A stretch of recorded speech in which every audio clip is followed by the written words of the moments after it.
अमरावती शहर गुन्हे शाखेने अंमली पदार्थ तस्करी विरोधात झिरो टॉलरन्स पॉलिसी राबवत एका आंतरराज्य टोळीचा पर्दाफाश केला आहे. शहरात मोठ्या प्रमाणावर मॅफेड्रॉन पावडरचा पुरवठा करणाऱ्या मुख्य सूत्रधाराला राजस्थानमधून ताब्यात घेण्यात पोलिसांना यश आले आहे. गुन्हे शाखेने नागपुरी गेट परिसरातून अब्दुल फईम आणि शेख अयान या 2 आरोपींना अटक केली होती. त्यांच्याकडून 3,11,85,000 रुपये किमतीची 2 किलो 80 ग्रॅम MD पावडर जप्त करण्यात आली होती. तपासादरम्यान मुंबईतील अजीम असद शेख याला अमरावतीत विक्रीसाठी आले असताना 78 ग्रॅम MD सह अटक करण्यात आली. त्याने हा माल राजस्थानमधील मांगीलाल उर्फ मांगी गणपत सिंग सिंघावत याच्याकडून घेतल्याची कबुली दिली.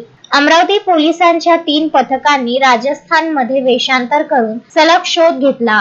तांत्रिक विश्लेषणाच्या आधारे मुख्य आरोपी मांगीलाल आणि उत्पादक विष्णू मोहनलाल गायरी यांना राजस्थानमधून ताब्यात घेतले. चालू वर्षात आतापर्यंत MD संदर्भात 8 केसेस करून 28 आरोपींविरुद्ध गुन्हे नोंदविण्यात आले आहेत. वारंवार गुन्हे करणाऱ्या आरोपींच्या आणि त्यांच्या नातेवाईकांच्या बँक खात्यांची व स्थावर मालमत्तेची माहिती गोळा करणे सुरू असून ती जप्त करण्याची प्रक्रिया राबवली जाणार आहे. आरोपींवर मोका आणि MPDA सारखी कडक कारवाई प्रस्तावित आहे. पोलीस आयुक्त राकेश ओला यांच्या मार्गदर्शनाखाली गुन्हे शाखेचे पोलीस निरीक्षक संदीप चव्हाण आणि त्यांच्या पथकाने ही धाडसी कारवाई केली आहे. या कामगिरीबद्दल पोलीस महासंचालकांकडे बक्षिसाची शिफारस करण्यात आली आहे.